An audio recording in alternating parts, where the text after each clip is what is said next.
ನಮಸ್ಕಾರ ಎಲ್ರಿಗೂ. ಕಲರ್ಸ್ ಕನ್ನಡದಲ್ಲಿ ಮುಂದೆ ಬರ್ತಾ ಇರುವಂತಹ ಒಂದು ಹೊಸ ಸೀರಿಯಲ್ ಅಂತ ಹೇಳಿದ್ರೆ ಅದು ಪವಿತ್ರ ಬಂಧನ ಅನ್ನುವಂತಹ ಸೀರಿಯಲ್. ಈ ಸೀರಿಯಲ್ ನಲ್ಲಿ ಇಬ್ಬರು ಹೀರೋ ಮತ್ತೆ ಒಬ್ಬರು ಹೀರೋಯಿನ್ ಇದ್ದಾರೆ. ಬನ್ನಿ ಹಾಗಾದ್ರೆ ಈ ಮೂರು ಪಾತ್ರಗಳನ್ನ ನಿರ್ವಹಿಸಿರುವಂತಹ ನಟರು ಮತ್ತೆ ನಟಿ ಯಾರು ಅನ್ನೋದರ ಬಗ್ಗೆ ಕಿರು ಪರಿಚಯವನ್ನ ತಿಳಿಸ್ಕೊಡ್ತೀನಿ. ಅದಕ್ಕೂ ಮೊದಲು ಚಾನಲ್ ಅನ್ನ ಸಬ್ಸ್ಕ್ರೈಬ್ ಮಾಡ್ಕೊಳ್ಳದೆ ಇರೋರು ಮಿಸ್ ಮಾಡದೆ ಈಗಲೇ ಚಾನಲ್ ಅನ್ನ ಸಬ್ಸ್ಕ್ರೈಬ್ ಮಾಡ್ಕೊಳ್ಳಿ. ಪಕ್ಕದಲ್ಲೊಂದು ನೋಟಿಫಿಕೇಶನ್ ಬೆಲ್ ಕೂಡ ಇರುತ್ತೆ, ಕ್ಲಿಕ್ ಮಾಡಿ ಆಲ್ ಅಂತ ಸೆಟ್ ಮಾಡಿ.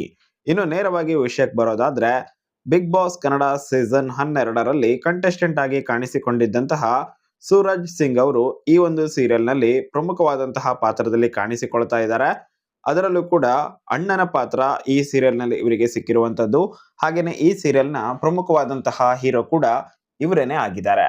ಇವರಿಗೆ ಪವಿತ್ರ ಬಂಧನ ಅನ್ನುವಂತಹ ಸೀರಿಯಲ್ ನಲ್ಲಿ ಸಿಕ್ಕಿರುವಂತಹ ಪಾತ್ರದ ಹೆಸರು ದೇವದತ್ ಅನ್ನೋದು.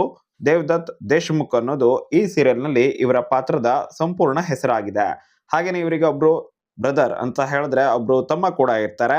ಅವರ ಹೆಸರು ತಿಲಕ್ ದೇಶಮುಖ್ ಅನ್ನೋದಾಗಿರುತ್ತೆ. ಒಂದು ಡಿಫ್ರೆಂಟ್ ಆಗಿರುವಂತಹ ಒಂದು ಸ್ಟೋರಿನ ತಗೊಂಡು ಬರುವಂತಹ ಪ್ರಯತ್ನನ ಮಾಡಿದ್ದಾರೆ. ಮತ್ತೆ ಬಿಗ್ ಬಾಸ್ ಆದ ನಂತರವೇ ಇವರಿಗೆ ಒಂದು ಅದ್ಭುತವಾದಂತಹ ಅವಕಾಶ ಕೂಡ ಸಿಕ್ಕಿದೆ.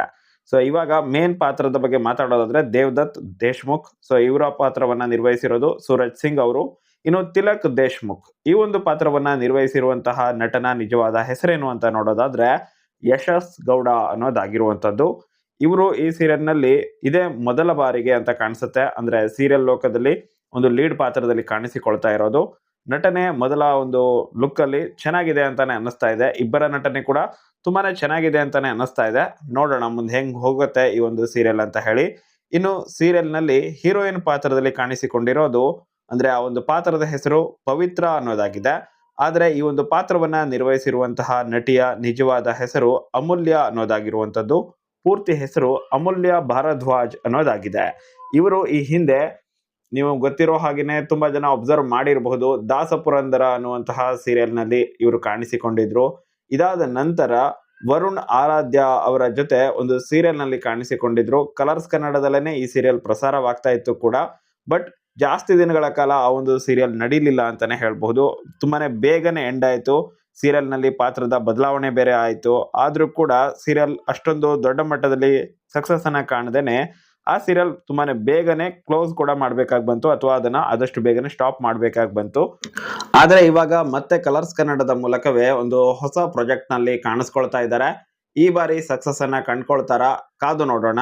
ಇನ್ನು ಈ ಸೀರಿಯಲ್ ನಲ್ಲಿ ಮೂವರು ಹೊಸ ಪ್ರತಿಭೆಗಳಿಗೇನೆ ಅವಕಾಶ ಕೊಟ್ಟಿರೋದು ನಿಜಕ್ಕೂ ಸಂತೋಷದ ವಿಷಯ ಅಂತಾನೆ ಹೇಳಬಹುದು. ಸೂರಜ್ ಸಿಂಗ್, ಯಶಸ್ ಗೌಡ ಹಾಗೇನೆ ಅಮೂಲ್ಯ ಭಾರದ್ವಾಜ್ ಈ ಮೂವರು ಕೂಡ ಹೊಸ ಪ್ರತಿಭೆಗಳು. ಈ ಸೀರಿಯಲ್ ನಲ್ಲಿ ದೊಡ್ಡ ಮಟ್ಟದಲ್ಲಿ ಮ್ಯಾಜಿಕ್ ಏನಾದ್ರು ಮಾಡಬಹುದಾ? ಕಾದು ನೋಡೋಣ. ನಿಮ್ಗೇನ್ ಅನ್ಸುತ್ತೆ? ಈ ಒಂದು ಸೀರಿಯಲ್ ನ ಪ್ರೋಮೋ ಇಷ್ಟ ಆಯ್ತಾ ಇಲ್ವಾ? ನಿಮ್ಮ ಅಭಿಪ್ರಾಯವನ್ನ ನೀವು ಕಮೆಂಟ್ ಬಾಕ್ಸ್ ಅಲ್ಲಿ ಕಮೆಂಟ್ ಮಾಡಿ. ಹಾಗೆ ಸೀರಿಯಲ್ಗೋಸ್ಕರ ಯಾರೆಲ್ಲ ವೇಟ್ ಮಾಡ್ತಾ ಇದ್ದೀರಾ ಅದನ್ನ ಕೂಡ ನೀವು ಕಮೆಂಟ್ ಬಾಕ್ಸ್ ಅಲ್ಲಿ ಶೇರ್ ಮಾಡ್ಕೊಳ್ಬಹುದು ಅಂತ ಹೇಳ್ತಾ ವಿಡಿಯೋನ ಮುಗಿಸ್ತಾ ಇದ್ದೀನಿ. Thank you so much for watching. ಮುಂದಿನ ವಿಡಿಯೋದಲ್ಲಿ ಮತ್ತೆ ಸಿಗೋಣ. ಬಾಯ್.